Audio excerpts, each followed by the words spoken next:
تیرنے لگے یعنی علم۔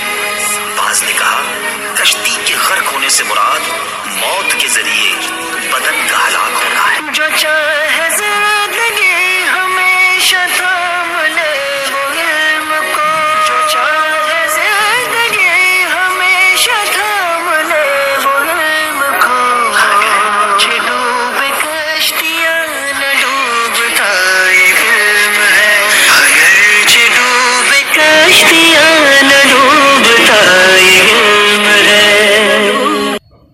بسم اللہ الرحمن الرحیم۔ الصلاۃ والسلام علیک یا رسول اللہ، الصلاۃ والسلام علیک یا نبی اللہ، الصلاۃ والسلام علیک یا حبیب اللہ، وعلی آلک واصحابک یا نور اللہ، صلی اللہ تعالی علیہ وسلم۔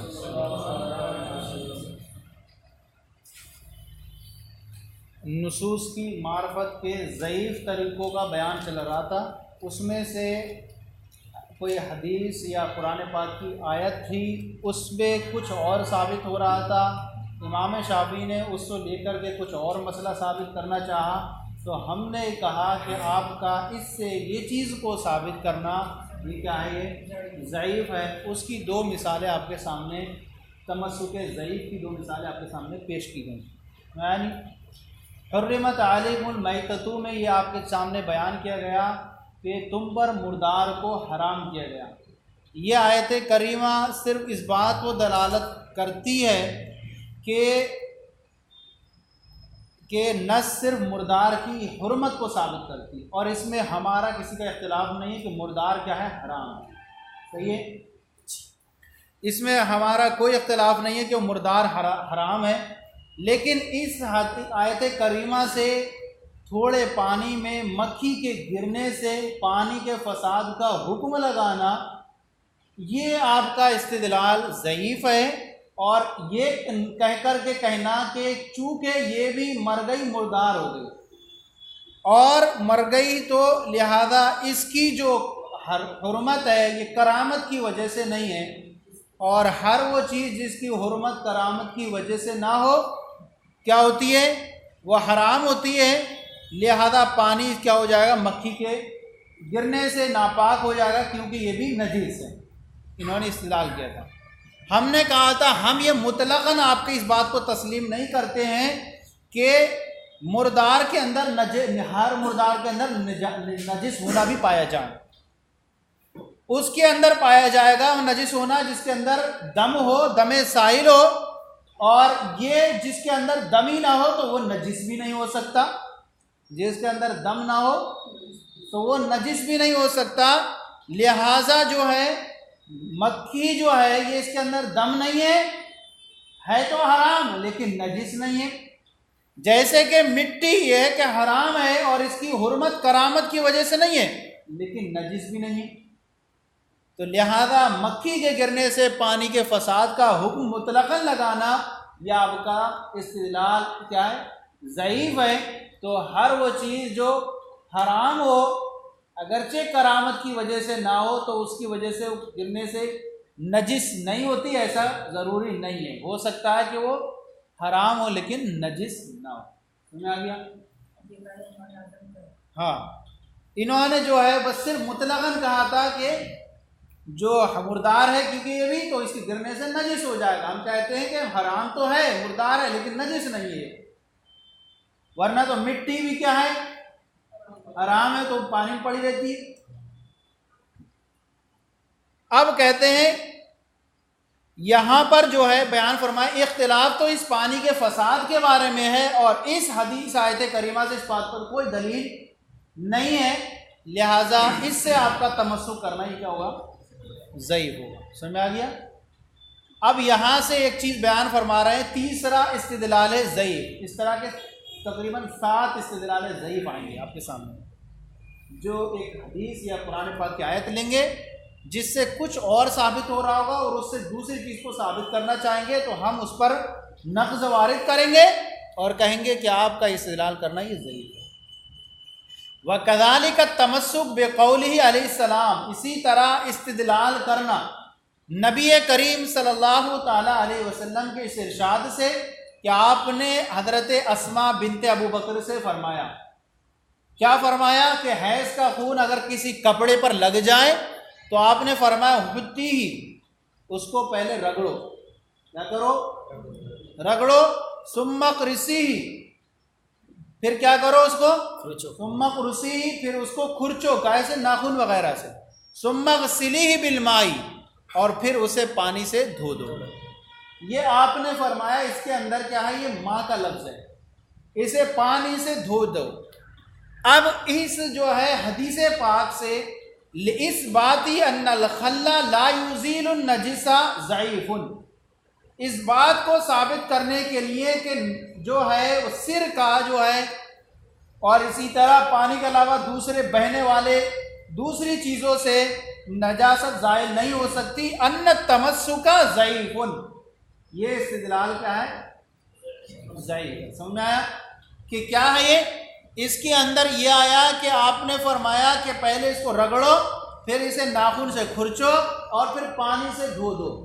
یہاں پر پانی کا لفظ ہے، اب پانی کے لفظ سے یہ تو ہے کہ یہاں پانی سے دھو دو، تو اب اس سے اس بات کو ثابت کرنے کے لیے کہ سرکہ یا دوسرے اور بہنے والی چیزیں ہیں ان سے نجاست زائل نہیں ہو سکتی، یہ استدلال کرنا ان کا ضعیف ہے۔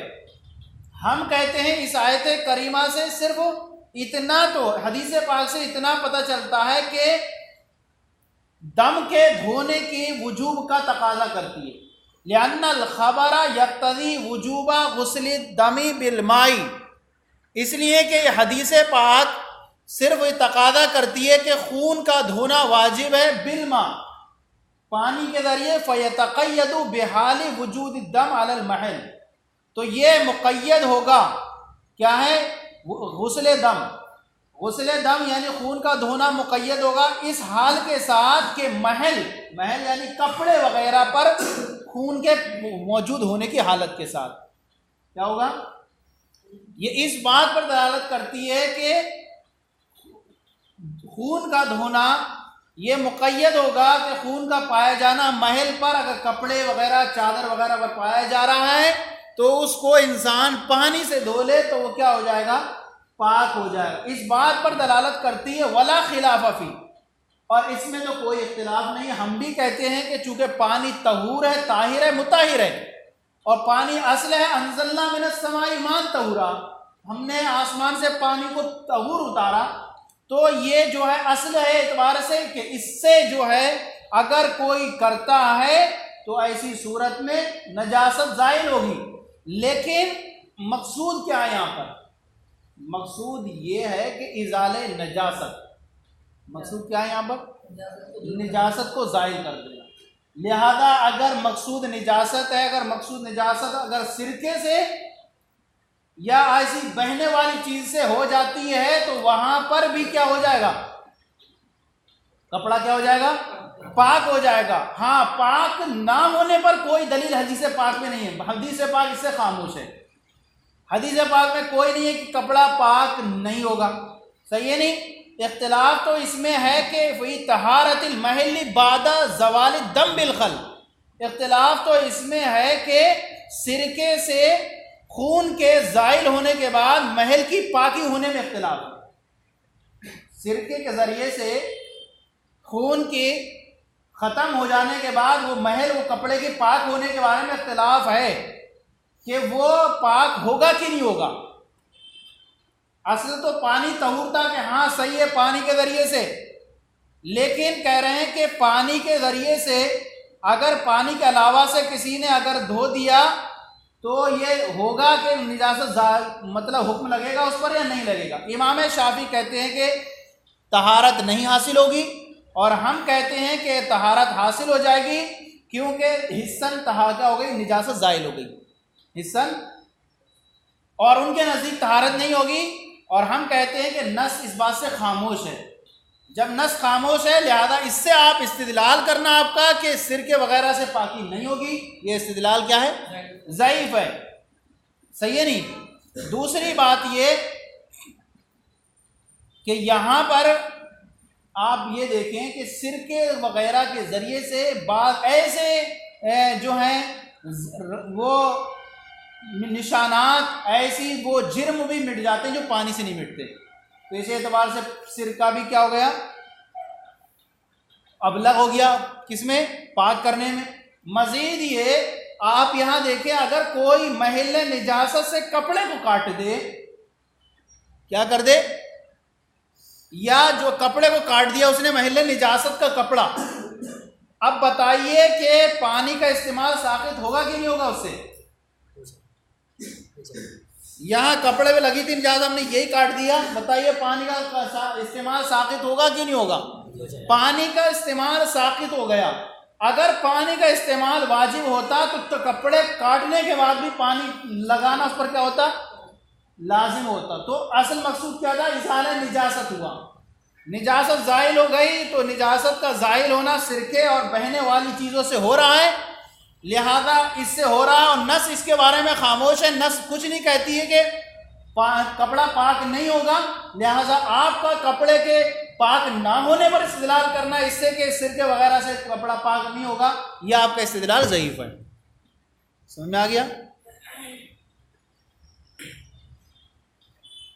تو اب یہاں پر دوسرا، اچھا یہ ان بہنے والے، لہذا گھی تیل جو نچوڑی نہ جا سکتی ان سے پاک نہیں ہوگا.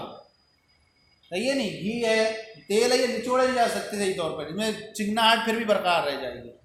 اب یہاں پر دیکھیں یہ حدیث پاک تھی، اس میں انہوں نے یہ اچھا یہ مفہوم مخالف کا اعتبار کر سیدھا لیتے ہیں کہ پانی کا لفظ ہے یہاں پر، تو پانی کے ذریعے سے ہی ہوگا، اب پانی کے ذریعے سے علاوہ سے دوسرے سے نہیں ہوگا. ہم کہتے ہیں کہ دیکھیے پانی کا استعمال اگر یہ سے آپ سیدھے اس کو لیتے رہیں گے تو ہم کہیں گے وما محمد الا رسول، محمد اللہ کے رسول ہیں، محمد رسول ہی ہیں، محمد ہی رسول ہیں. نکلے گا کیا؟ دوسرے رسول نہیں کیا؟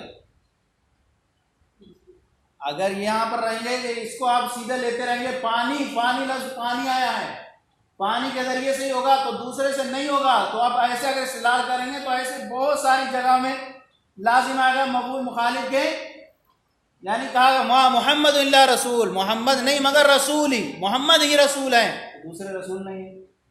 تو ایسا نہیں ہے، بلکہ یہ کہ نص اس سے خاموش ہے، اور پانی کی اس کے یہ حدیث پاک سے کہیں دلالت نہیں ہے کہ کپڑا پاک نہیں ہوگا، لہذا آپ جو ہے اس کے ذریعے سے سرکے وغیرہ کے پاک کے ذریعے پاک نہ ہونے پر استدلال کریں، یہ ضعیف ہے. سمجھ میں آ گیا؟ کل کو ایسی سننا ہے. وَكَذَلِكَ التَّمَسُّكُ بِقَوْلِ علیہ السلام، اسی طرح استدلال کرنا نبی کریم صلی اللہ علیہ وسلم کے ارشاد سے حُتِّهِ ثُمَّ قُرْسِهِ ثُمَّ اغْسِلِيهِ بِالْمَاءِ، کہ تم اس کو رگڑو، پھر اس کو کھرچو ناخن سے، اور پھر اس کو پانی سے دھو دو. لِإِثْبَاتِ أَنَّ الْخَلَّ لَا يُزِيلُ النَّجِسَ ضعیف، اس بات کو ثابت کرنے کے لیے کہ سرکہ جو ہے نجاست کو زائل نہیں کرتا، اور اسی طرح دوسرے اور مایات بھی پانی کے علاوہ جو ہے نجاست کو زائل نہیں کرتے، کہ ان تمسک ضعیف، یہ تمسک کیا ہے؟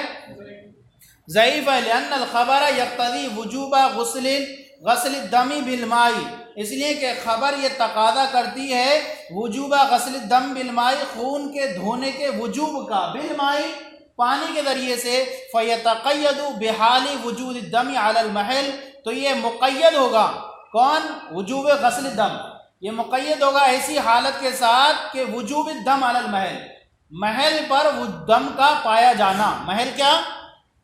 کپڑا یا چادر وغیرہ پر پائے جانے کے حال کے ساتھ مقید ہوگا. ولا خلاف فی، اور اس میں ہمارا کوئی اختلاف نہیں. ہم بھی کہتے ہیں کہ ہاں کپڑے کے ذریعے لگ جائے تو پانی کے ذریعے سے دھونے سے پاک ہوگا.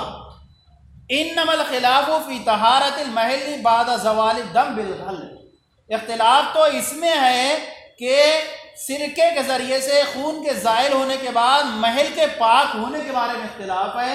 تو ہم کہتے ہیں کہ حصن جو ہے اس کے زائل ہونے سے کپڑا پاک ہو جائے گا، اور امام شافعی کہتے ہیں پاک نہیں ہوگا. صحیح ہے نہیں؟ یہ ہو گیا ایک. تیسرا تمسک ضعیف ہو گیا.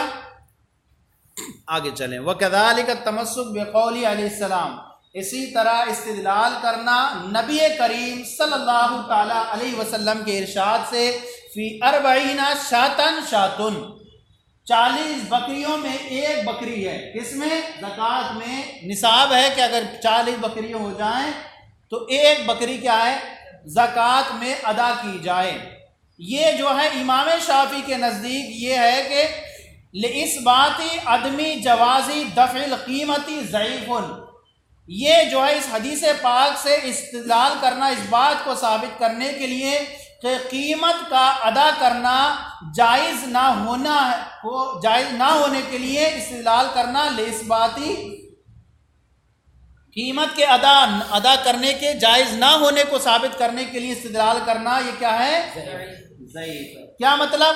اگر کسی کے پاس 40 بکریاں ہیں اور بکریوں میں ایک بکری واجب ہوئی زکوٰۃ میں، اب اگر وہ کوئی شخص بکری کی بجا اس کی قیمت ادا کرنا چاہے زکوٰۃ میں تو وہ ادا کر سکتا ہے یا نہیں کر سکتا ہے؟ امام شافعی فرماتے ہیں کہ یہاں پر بکری کا لفظ آیا، لہذا بکری ہی زکوٰۃ میں ادا کرے گا۔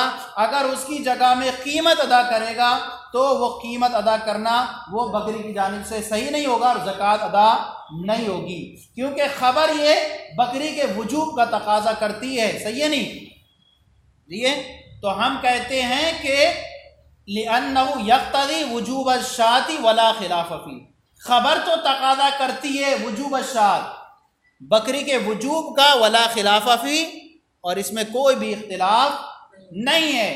انما الخلاف فی سقوط الواجب بأداء القیمہ، اختلاف تو اس میں ہے کہ قیمت کو ادا کرنے کے ذریعے سے واجب کے ساقط ہونے میں۔ اگر کوئی قیمت کو ذریعے ادا کرتا ہے زکوٰۃ تو کیا واجب ساقط ہوگا یا نہیں ہوگا؟ اختلاف اس میں ہے۔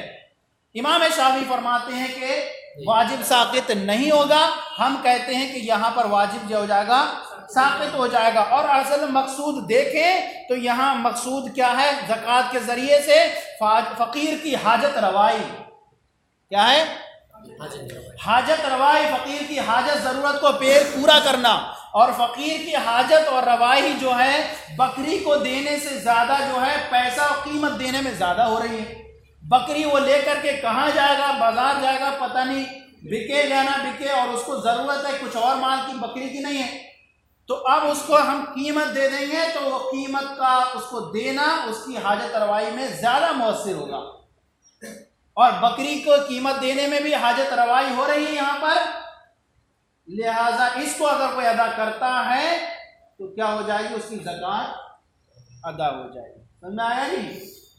اچھا، دوسری بات انہوں نے یہ کہا، واہ آپ تو یہ کہہ رہے ہیں کہ واجب ساقط ہو جائے گا، مان لیجئے کسی پر 4 رکعت نماز ظہر کی فرض ہوئی ہے، اب وہ اس کی جگہ اللہ کا دوسرا ذکر کرتا رہے اور حید پہ بیٹھ کر کے عصر کا وقت آ جائے سبحان اللہ سبحان اللہ سبحان اللہ اور ذکر کرتا رہے، دوسرے ذکر تسبیحات پڑھتا رہے، تو بتائیے کہ وہ ذمہ داری سے نکلے گا؟ روزے کی جگہ نماز پڑھ لے، ذمہ داری ادا ہوگی کیا نہیں ہوگی؟ تو آپ جب کہہ رہے ہیں کہ نماز کی جگہ روزہ رکھنے سے ذمہ داری ادا نہیں ہو سکتی، آج نماز کی 4 رکعت نماز فرض ہوئی ہے، 4 رکعت کی جگہ 2 رکعت پڑھے تو ذمہ داری ادا نہیں ہو سکتی، تو پھر بکری کی جگہ پر قیمت دینے سے ذمہ داری کیسے ادا ہو جا رہی ہے؟ سمجھ آ رہا ہے جی؟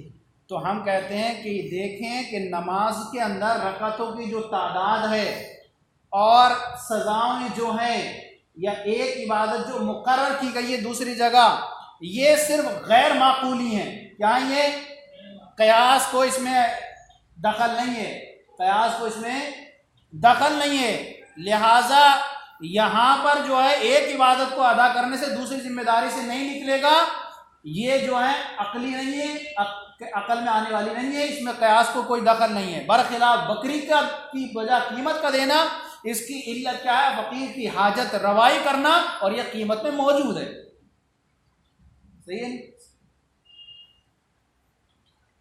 لِأَنَّهُ يَقْتَضِي وُجُوبَ الشَّاةِ، کیونکہ یہ بکری کے وجوب کا تقاضا کرتی ہے، وَلَا خِلَافَ فِي، اور اس میں کوئی اختلاف نہیں، إِنَّمَا الْخِلَافُ فِي سُقُوطِ الْوَاجِبِ بِأَدَاءِ الْقِيمَةِ، اختلاف تو جو ہے وہ قیمت کے ادا کرنے کے ذریعے واجب کے ساقط ہونے کے بارے میں ہے، تو ہمارے نزدیک قیمت کے ذریعے ساقط، قیمت دینے سے کیا ہو جائے گا؟ واجب ساقط ہو جائے گا، اور امام شافعی کے نزدیک ساقط نہیں ہوگا۔ یہ کتنے ہو گئے تمسک؟ 4 ہو گئے، ایک اور لیں،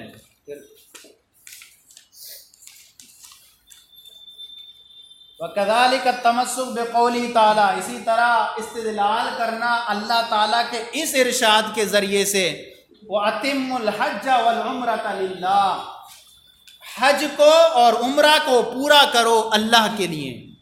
کیا کرو؟ پورا کرو. اس سے استدلال کرنا لِإِثْبَاتِ وُجُوبِ الْعُمْرَةِ ابتداءً ضعیف، کیا اس بات کو عمرہ کے وجوب کو ثابت کرنے کے لیے استدلال کرنا ابتداءً ہی یعنی شروع ہونے سے پہلے یہ کہتے ہیں یہاں کہ یہ عمرہ کیا ہے؟ واجب ہے. اس کو شروع کرنے کے سے پہلے ہی کہہ دیا جائے کہ عمرے کے وجوب کو ثابت کرنے کے لیے استدلال کرنا، یہ استدلال کیا ہے؟ ضعیف ہے. حج کی جو فرضیت ہے وَلِلَّهِ عَلَى النَّاسِ حِجُّ الْبَيْتِ مَنِ اسْتَطَاعَ إِلَيْهِ، اللہ کے گھر کا حج ان پر ہے جو استطاعت رکھتے ہیں، لہذا کسی پر استطاعت ہے تو اس پر حج کیا ہو گیا؟ فرض ہو گیا. اب یہاں پر امام شافعی کہتے ہیں کہ دیکھو دونوں جگہ لفظ امر آیا ہے اتم الحج والعمرۃ للہ، اتم کے ذریعے جوڑا گیا ہے یہاں پر. تو جس طرح حج انسان پر استطاعت کے بعد فرض ہوتا ہے، ایسے ہی عمرہ پر بھی انسان پر کیا ہے؟ واجب ہے. عمرے کو بھی شروعاتی ابتدائی واجب مانا جائے گا اور عمرہ بھی کیا کرنا انسان پر واجب ہے. ہم کہتے ہیں عمرہ کرنا ہمارے نزدیک سنت ہے، واجب نہیں. ہم کہتے ہیں کہ ابتدائی کسی چیز کے وجوب کا حکم لگانا یہ کیا ہے؟ استدلال آپ کا کیا ہے؟ ضعیف. یہاں آیت کریمہ صرف اس بات پر دلالت کرتی ہے کہ پورا کرنا واجب ہے. کیا ہے؟ اور یہ ہم بھی کہتے ہیں کوئی چیز شروع کر دی تو اس کو اب پورا کرنا واجب ہے. نفل شروع میں کسی پر واجب نہیں ہے، لیکن شروع کر دیا اب اسے جو ہے توڑ دیا تو اس کو پورا کرنا، یا نفل شروع کر دیا تو اب پورا کرنا واجب ہے. اسی طرح عمرہ شروع کر دیا تو اب واجب ہے پورا کرنا، لیکن شروعات سے ہی آپ حکم لگانے شروع کرنے سے پہلے ہی عمرے کے وجوب کا یہ تمسک ضعیف ہے. سنا؟ تو کہہ رہے ہیں وَإِنْ أَتِمُّ الْحَجَّ وَالْعُمْرَةَ لِلَّهِ، حج کو اور عمرے کو پورا کرو اللہ کے لیے. کہہ رہے ہیں کہ لِإِثْبَاتِ وُجُوبِ الْعُمْرَةِ ابتداءً ضعیف، ابتداءً شروع کرنے سے پہلے ہی عمرے کے وجوب کو ثابت کرنے کے لیے استدلال کرنا یہ ضعیف ہے. لِأَنَّ النَّصَّ يَقْتَضِي وُجُوبَ الْإِتْمَامِ، اس لیے کہ نص جو اتم الحج یہ تقاضا کرتی ہے اتمام کے، پورا کرنے کے وجوب کا تقاضا کرتی ہے. وَذَلِكَ الْإِتْمَامُ إِنَّمَا يَكُونُ بَعْدَ الشُّرُوعِ، اور یہ پورا کرنا کس کے بعد ہوگا؟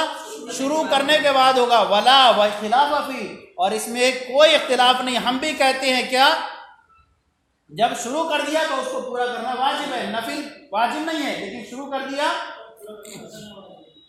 اس لیے کہ ہمارے نزدیک لأن نفل یجب عندنا بالشروع، اس لیے کہ نفل بھی ہمارے نزدیک شروع کرنے سے واجب ہو جاتا ہے، لیکن شروع نہیں کیا ہے تو کوئی واجب نہیں ہے. وَإِنَّمَا الْخِلَافُ فِي وُجُوبِهَا ابتداءً، اختلاف تو اس کے ابتداءً واجب ہونے کے بارے میں ہے، شروع کرنے سے پہلے. تو ہم کہتے ہیں کہ یہ عمرہ جو ہے کیا ہے؟ ان کے نزدیک واجب ہے اور ہمارے نزدیک ابتداءً واجب نہیں ہے، بلکہ ہمارے نزدیک کیا ہے؟ یہ سنت ہے. کیا ہے؟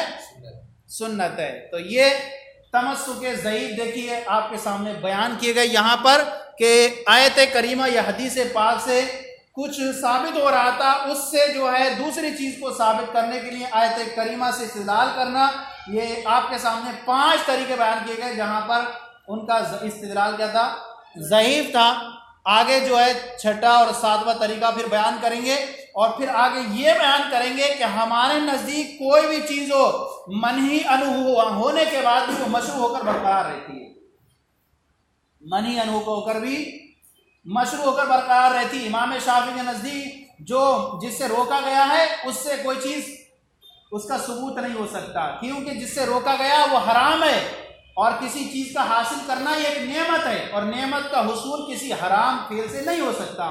ہم کہتے ہیں کہ کوئی چیز حرام ہونے کے باوجود اگر کوئی اس کو کر لیتا ہے تو حکم کیا ہو جائے گا؟ اس پر ثابت ہو جائے گا. حالت حیض میں عورت کو طلاق دینا منع ہے، لیکن اگر کوئی طلاق دے دے تو یہی کل کو 2 اور تمسک ضعیف بیان کریں گے، اور پھر اس کے بعد یہ بیان کریں گے کہ منہی عنہ مشروع ہو کر برقرار رہتی ہے.